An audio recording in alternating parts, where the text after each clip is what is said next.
I had hoped when I became president I would not have to do this again. Another massacre, Uvalde, Texas, an elementary school. Beautiful, innocent, second, third, fourth graders. And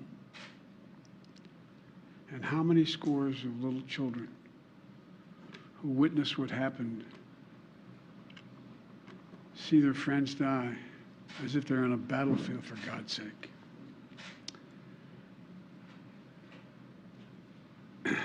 They'll live with it the rest of their lives. There's a lot we don't know yet. There's a lot we do know. The parents who will never see their child again, never have them jump in bed and cuddle with them. Parents who will never be the same. To lose a child is like having a piece of your soul ripped away. There's a hollowness in your chest. You feel like you're being sucked into it and never going to be able to get out. Suffocating. And it's never quite the same. It's the feeling shared by the siblings and the grandparents and the family members and the community that's left behind. Scripture says, Jill and I have talked about this in different contexts, in other contexts. The Lord is near to the brokenhearted and saves the crushed in spirit. So many crushed spirits. So tonight, I ask the nation to pray for them, give the parents and siblings the strength in the darkness they feel right now. As a nation, we have to ask, when in God's name are we going to stand up to the gun lobby? When in God's name we do what we all know in our gut needs to be done?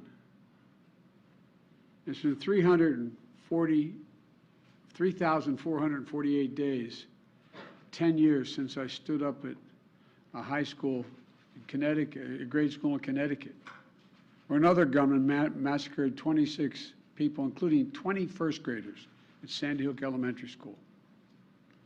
Since then, there have been over 900 incidents of gunfires reported on school grounds. Marjorie Stoneman Douglas High School in Parkland, Florida. Santa Fe High School in Texas. Oxford High School in Michigan. The list goes on, and the list grows when it includes mass shootings at places like movie theaters, houses of worship, as we saw just 10 days ago at a grocery store in Buffalo, New York. I am sick and tired of it. We have to act. And don't tell me we can't have an impact on this carnage. I spent my career as a senator and a vice president working to pass common sense gun laws. We can and won't prevent every tragedy, but we know they work and have positive impact. When we passed the assault weapons ban, mass shootings went down. When the law expired, mass shootings tripled.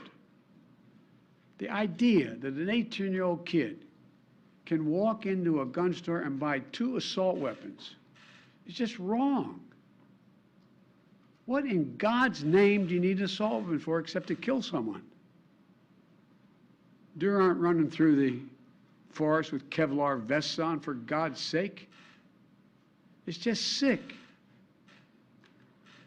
And the gun manufacturers have spent 2 decades aggressively marketing assault weapons, which make them the most and largest profit. For God's sake, we have to have the courage to stand up to the industry. Here's what else I know. Most Americans support common sense laws, common sense gun laws. I just got off a trip from Asia, meeting with Asian leaders. And I learned of this while I was on the aircraft.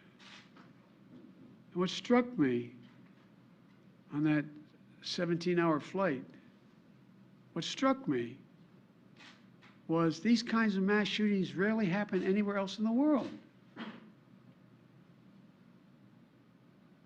Why? They have mental health problems. They have domestic disputes in other countries.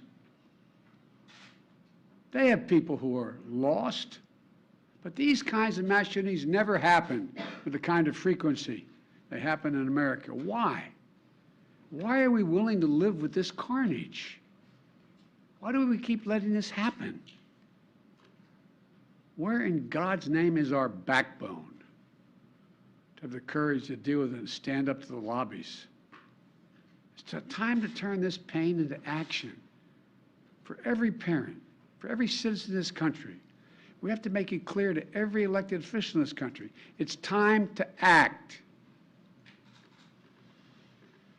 It's time for those who obstruct or delay or block the common sense gun laws. We need to let you know that we will not forget. We can do so much more. We have to do more. Our prayer tonight is for those parents lying in bed and trying to figure out,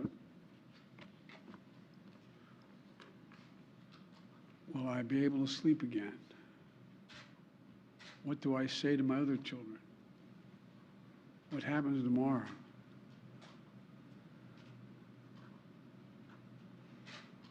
May God bless the loss of innocent life on this sad day. And may the Lord be near the brokenhearted and save those crushed in spirit, because they're going to need a lot of help and a lot of our prayers. God love you.